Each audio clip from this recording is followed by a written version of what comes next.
जैसा कर्म करोगे वैसा ही फल प्राप्त होगा।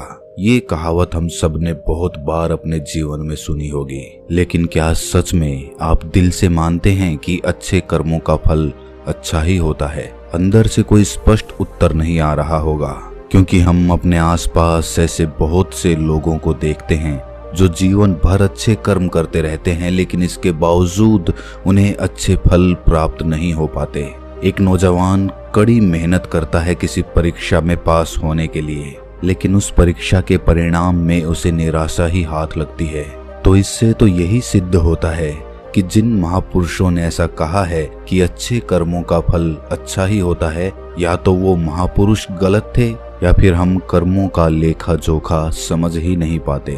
पर चिंता मत करिए, क्योंकि आज की कहानी सुनने के बाद कर्मों के बारे में आपकी सोच, आपकी दृष्टि एकदम स्पष्ट हो जाएगी। कहानी को आखिर तक सुनने के बाद भी अगर आपके मन में कर्मों के बारे में कोई सवाल रह जाता है तो आप कमेंट सेक्शन में जरूर पूछना, क्योंकि आपके सवाल ही हमें चिंतन करने पर मजबूर करते हैं। पुराने समय की बात है, किसी गांव में श्यामू और राधेश्याम नाम के दो भाई रहते थे। पूरा गांव जानता था कि वो कहने को भाई थे, लेकिन भाई जैसा प्रेम उन दोनों में नहीं था। श्यामू बड़ा था और राधेश्याम से वो बहुत तेज और चालाक था। उसने राधेश्याम के हिस्से में आने वाली खेतीबाड़ी की जमीन भी खुद हड़प ली थी। इसीलिए राधेश्याम के परिवार को बड़े ही कष्ट के दिन झेलने पड़ रहे थे। राधेश्याम की पत्नी अक्सर बीमार रहा करती थी और उसके पास उसके इलाज तक के पैसे नहीं थे। लेकिन अपने भाई से विपरीत राधेश्याम बड़े ही शीतल स्वभाव का इंसान था। वो कभी किसी के साथ बुरा नहीं करता था, लेकिन उसके मन में अक्सर ये सवाल उठा करता था कि मैं किसी का बुरा नहीं करता, किसी के बारे में बुरा सोचता तक नहीं हूँ, तो मेरे साथ ऐसा क्यों होता है? क्यों मेरी पत्नी हमेशा बीमार रहती है? क्यों मेरे पास इतना भी धन नहीं है कि मैं अपना जीवन अच्छे से चला सकूं? क्यों मुझे मेरे कर्मों का फल नहीं मिलता है? और मेरा भाई इतना धूर्त है, इतना चालाक है, और वो हमेशा मजे में रहता है, उसे तो कोई परेशानी नहीं है। वो सोचने लगा कि शायद बुरे कर्मों का फल अच्छा मिलता है, अच्छे कर्मों का फल अच्छा नहीं मिलता। और धीरे धीरे ये संदेह उसके मन में घर करने लग गया। उसी गांव से कुछ दूर एक सन्यासी अपनी कुटिया बनाकर रहा करता था। जब भी वो सन्यासी गांव में भिक्षा मांगने के लिए आता तो सबसे एक ही बात कहता कि जो तूने किया वो तेरे हिस्से और जो मैंने किया वो मेरे हिस्से। राधेश्याम इस बात का अर्थ कभी समझ नहीं पाया। एक दिन जब वो गहरी चिंता में डूबा हुआ था तो उसके कानों में यही शब्द पड़े कि जो तूने किया वो तेरे हिस्से और जो मैंने किया वो मेरे हिस्से। जैसे ही ये शब्द राधेश्याम के कानों में पड़े, वो गुस्से से तिलमिला उठा। उसने गुस्से में उस सन्यासी से कहा कि महात्मन, आप हमेशा एक ही बात का रट लगाते रहते हैं जिसका कोई मतलब नहीं है। अगर आपकी बात सत्य होती तो मैं जीवन में अच्छे कर्म करते आया हूँ, तो मेरे हिस्से में तो अच्छे ही कर्म होने चाहिए थे, अच्छा ही फल प्राप्त होना चाहिए था, लेकिन मुझे कुछ भी अच्छा फल प्राप्त नहीं हुआ। मेरी पत्नी हमेशा बीमार रहती है, खाने तक के पैसे नहीं होते हमारे पास। सन्यासी ने बड़े ही शांत स्वर में कहा कि ऐसा प्रतीत होता है बंते कि परिस्थितियों से तुम हार मान चुके हो। कठिन परिस्थितियों ने तुम्हारी सोच पर गहरा असर डाला है। बुरे समय ने तुम्हारी सोच भी बदल कर रख दी है। तुम एक काम करना, आज संध्या समय कुछ फल लेकर मेरे आश्रम में आना, फिर मैं तुम्हारे सारे सवालों के जवाब दूंगा। और ये कहकर वो सन्यासी अपना भिक्षा पात्र लेकर अगले घर की तरफ निकल जाता है। संध्या समय राधेश्याम ने कुछ फल खरीदे और गांव से दूर उस सन्यासी की कुटिया की तरफ निकल पड़ा। जैसे जैसे वो रास्ते पर आगे बढ़ रहा था, उसे अथाह शांति का अनुभव हो रहा था, क्योंकि रास्ता गांव से दूर था, इसीलिए उसमें कोई हलचल नहीं थी। बस रास्ते में जगह जगह कुछ लंगूर और बंदर दिखाई दे रहे थे। राधेश्याम के मन में आया कि वो कुछ फल उन बंदरों और उन लंगूरों को खिला दे, लेकिन फिर उसने सोचा कि अगर मैं फल लेकर सन्यासी के पास नहीं गया तो मेरे सवालों के जवाब मुझे नहीं मिलेंगे।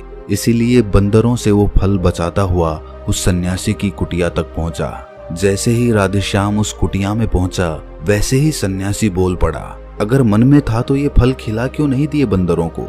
ये सुनकर राधेश्याम आश्चर्यचकित रह गया। सन्यासी को कैसे पता चला कि उसके मन में बंदरों को फल खिलाने की इच्छा उठी थी। उसने पूछा कि महात्मन, आपको कैसे पता कि मैं बंदरों को फल खिलाना चाहता था? सन्यासी ने बड़े ही शांत स्वर में कहा कि जरूरी ये नहीं है कि मुझे कैसे पता चला। हम तो सन्यासी हैं, सबके मन की बात पढ़ लेते हैं। जरूरी ये बात समझना है कि जिस तरह एक बछड़ा हजारों गायों के बीच अपनी माँ को ढूंढ लेता है, उसी प्रकार कर्म अपने कर्ता को ढूंढ ही लेता है। ये कर्म मेरे हाथों ही होना लिखा था। और ये कहकर सन्यासी ने उसके हाथ से फल लिए और बंदरों को खिलाना शुरू कर दिए। राधेश्याम इस बात का मतलब समझ नहीं पाया, इसीलिए उसने उस सन्यासी से सवाल किया कि महात्मन, मैं आपकी बात का आशय समझ नहीं पाया, कृपया करके मुझ अज्ञानी को इसका मतलब समझाने की अनुकंपा करें। सन्यासी ने बड़े शांत स्वर में कहना शुरू किया कि बनते, मनुष्य को हमेशा यही लगता है कि वही करने वाला है, वही करता है और वही कर्म करेगा। लेकिन समझने की बात ये होती है कि कर्म आपका खुद चुनाव करता है, आप कर्म का चुनाव नहीं करते।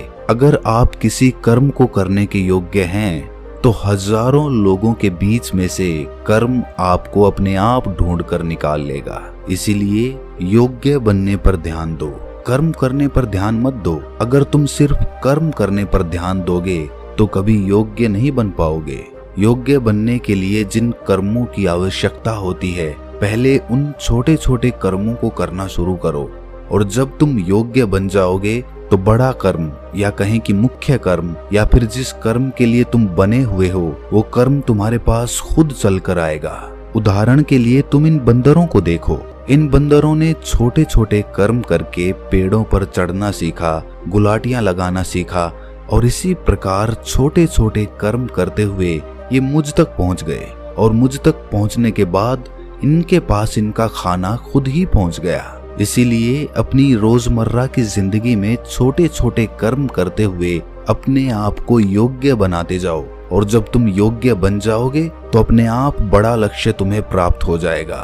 सन्यासी ने अगला कथन कहना शुरू किया जो कि बहुत ही जरूरी था।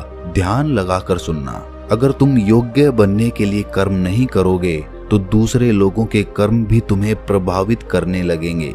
उदाहरण के लिए तुम्हारी पत्नी कई दिनों से बीमार है। तुम अक्सर यही सोचते हो कि मुझे किन कर्मों की सजा मिल रही है, लेकिन समझने की बात ये होती है कि तुम्हारी पत्नी बीमार अपने कर्मों की वजह से है, तुम्हारे कर्मों की वजह से नहीं है। तुम्हारे कर्म तो अच्छे हैं, लेकिन क्या पता तुम्हारी पत्नी के कर्म अतीत में अच्छे ना रहे हों, जिसकी वजह से वो बीमार हो गई हो, और तुम्हारी पत्नी के कर्मों की वजह से तुम्हें भी दुख झेलना पड़ रहा है। और इसी प्रकार बहुत से मनुष्य अपने बच्चों की वजह से, अपने परिवार की वजह से, इन सब की वजह से खुद दुख झेल रहे होते हैं। लेकिन जरा सोचो, अगर तुम योग्य होते तो तुम अपनी पत्नी का खुद इलाज करवा पाते, उसकी बीमारी दूर करवा पाते। और क्या पता अगर तुम योग्य होते तो तुम्हारा किसी दूसरी स्त्री के साथ विवाह हुआ होता जो स्वस्थ होती। लेकिन तुम योग्य नहीं थे, इसीलिए तुम अपनी पत्नी की वजह से खुद दुख झेल रहे हो। अगर तुम योग्य बन जाओगे तो दूसरे लोगों के कर्म तुम्हें प्रभावित नहीं कर पाएंगे। सन्यासी ने राधेश्याम को चेतावनी देते हुए कहा कि याद रखना राधेश्याम, आपको वो नहीं मिलता जो आप चाहते हो, बल्कि वो मिलता है जिसके आप योग्य हो। इसीलिए अपनी योग्यता को बढ़ाने पर काम करो, उसके लिए कर्म करो। कर्म का फल पाने के लिए कभी कर्म मत करो। राधेश्याम ने सन्यासी से हाथ जोड़कर एक सवाल पूछा कि महात्मन, मुझे ये बताने की अनुकंपा करें कि मैं अपनी योग्यता किस प्रकार बढ़ा सकता हूँ ताकि मेरा मुख्य कर्म मुझको खुद ढूंढ सके। सन्यासी ने बड़े ही शांत स्वर में कहना शुरू किया कि भंते, इसके लिए बड़े ही सरल सरल उपाय होते हैं। सबसे पहला उपाय है कर्म करके भूलते जाओ। तुम जो भी कर्म कर रहे हो अपने योग्य बनने के लिए, उस कर्म को करने के बाद भूल जाओ। ये मत सोचो कि उससे तुम्हें क्या प्राप्त हुआ। इसीलिए कहा जाता है कि कर्म करो, फल की चिंता मत करो। अगर तुम फल की चिंता करोगे तो वास्तविकता में तुम कर्म कर ही नहीं रहे होगे। अक्सर मनुष्य की पीड़ा का ये एक बहुत बड़ा कारण होता है। वो सोचता है कि मैं कर्म तो अच्छे कर रहा हूँ, लेकिन मुझे फल प्राप्त नहीं हो रहे, और यही पीड़ा उसके मन को ठेस पहुंचाती रहती है, उसको अपने लक्ष्य से भटकाती रहती है। किसी कर्म को करने के बाद अपना आकलन जरूर करें, लेकिन फल की चिंता ना करें। राधेश्याम ने सन्यासी से सवाल किया कि महात्मन, हम अपना आकलन कैसे कर सकते हैं? सन्यासी ने उत्तर दिया कि बनते, जब भी तुम कोई काम पूरा करते हो तो काम पूरा करने के बाद खुद से ये सवाल पूछो कि क्या इस काम को करते समय तुम्हारा ध्यान इसी काम पर टिका हुआ था या तुम्हारा ध्यान कहीं और भटक रहा था। इस तरह तुम खुद का आकलन कर पाओगे कि तुम कितने ध्यान के साथ उस काम को कर रहे थे, और जितने ध्यान से तुम किसी कर्म को करोगे उतनी ही तुम्हारी योग्यता बढ़ती जाएगी। और अगर तुम यूं ही बस पूरा करने के लिए किसी कर्म को करते रहोगे तो उस कर्म से तुम कभी भी योग्य नहीं बन पाओगे। वो कर्म तो पूरा हो जाएगा लेकिन उसका फल तुम्हें प्राप्त नहीं होगा। इसीलिए अपना आकलन इस प्रकार करो कि तुम्हारा ध्यान वहां पर टिका हुआ था या नहीं था, या तुम्हारे विचार तुम्हें कहीं भटका ले गए थे।